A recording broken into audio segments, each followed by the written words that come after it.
Welcome to the SVG Europe Women Winter Networking event here in Studio 1 at BT Sports Studios. I'm Heather McLean and I'm here tonight to speak to Eilidh Barbour about her career as a sports broadcast presenter. Hello Eilidh. Hiya. Hi. So your career is really taking off at the moment, from Champions League presenting for BT Sport through to being the new face of golf for the BBC. Sports broadcast is very competitive to be in front of the camera, especially as a woman in this area. So what is it about your history and your background that you think has helped you get to this stage in your career? I actually think I've been helped a little bit by being a woman, because I think this is about as good a time as there's ever been to be a female in the industry. We look at all the women who are now presenting, and yes, I know lots of people say there could be a lot more, but we have to understand that it's come a long way in a relatively short period of time, and I've been very lucky to get an opportunity, a number of opportunities, but I think when I go back to when I was very young, I grew up in the Scottish countryside. We all played together, boys and girls. If I look back to when I was young, I never saw myself as being different by being a female. I played football with the boys. All our birthday parties were boys and girls together. I mean, everything we did was done as boys and girls together. And as I kind of grew up, I never really saw or kind of understood. It wasn't part of my kind of brain that thought, oh, I can't do that because I'm a girl. You know, it was just never like that growing up. And I think that's helped me a lot, because I've never really been intimidated by that sort of feeling that maybe some other people have. I've just always thought that's what I want to do, and I don't see why I can't do it. Cool. Although there aren't as many girls, certainly not when I was younger and trying to get into this, as there are now, doing this job. But yeah, I've been very fortunate, and I'm very lucky to be doing what I'm doing. Cool. And I know Hazel Irvine has been a really big influence in your life as a child, and also early in your career getting into this industry. So can you tell us a bit about that, and what it was like seeing a woman doing the job that, your perfect job on TV as when you were growing up?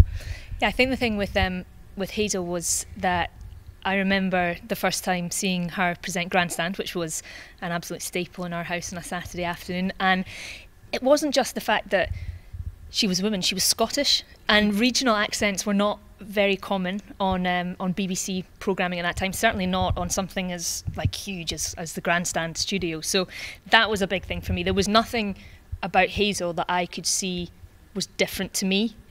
So when I saw her present that, I thought, well, maybe I can do that. So I wrote her a letter when I was about 14 years old, and she wrote back to me and gave me some advice, which was really nice of her. And I've just she's probably the person that I have studied the most, looked at the most. I think she's an incredible broadcaster. She's so knowledgeable, passionate, all these things I think you need to have to do this job. And I've just been very lucky that there have been a number of role models since that first time I saw Hazel on Grandstand, for me to look to and to speak to and ask advice of. And everybody in this industry is so happy to give advice, so it's great. Cool. And on that note, what are you doing personally to kind of help influence or encourage young women to come into this industry? Well, I think the thing that I would say to anybody coming into this industry is you have to love it. You have to have a passion for it. There is nothing glamorous about sports broadcasting, let me tell you. But if you love it like I love it, sport's always been my passion since I was very young, and this was, unfortunately I wasn't good enough to play anything, so this was the way that I was going to make sport part of my career and part of my life. And I think if you hopefully what people can see with what I've done and what so many other people have done is that if you do love it and you have a passion for it and you have a goal and an ambition to do it, and you continue to work hard and learn from mistakes and learn from other people and be happy to take on board criticisms and deal with the knockbacks. There's plenty of them along the way. If you keep doing all that, then hopefully people can see that there is an end to it. You can reach your goal. I mean, I'm not at my goal yet, but I'm on my way to hopefully getting there. So yeah, that's what I just hope people can sort of understand, is that there are ways in. It doesn't happen overnight, and it's a long process. But if you do have that passion, that drive, and that determination, then it can happen. Yeah, great. And then how do you feel?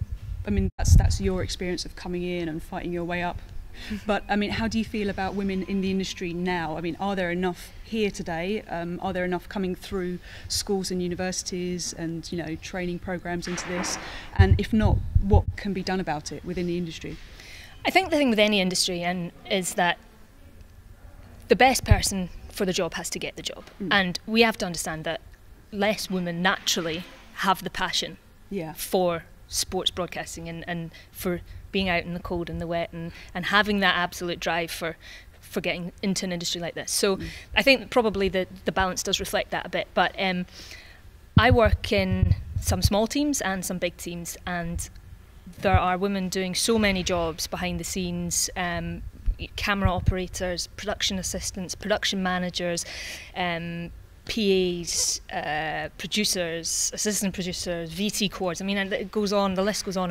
And I don't feel now, I mean, there's maybe still more that can be done, but I kind of feel now that we are at a place where gender's becoming less of an issue in jobs, and I just kind of hope that we keep building towards that time where it doesn't matter your gender, your ethnic background, your religion, your sexuality, any of that. It's just the best person for the job will get the job. And I've worked in some great teams, and women are always part of those teams. Great, perfect. Okay, thank you very much, Eilidh.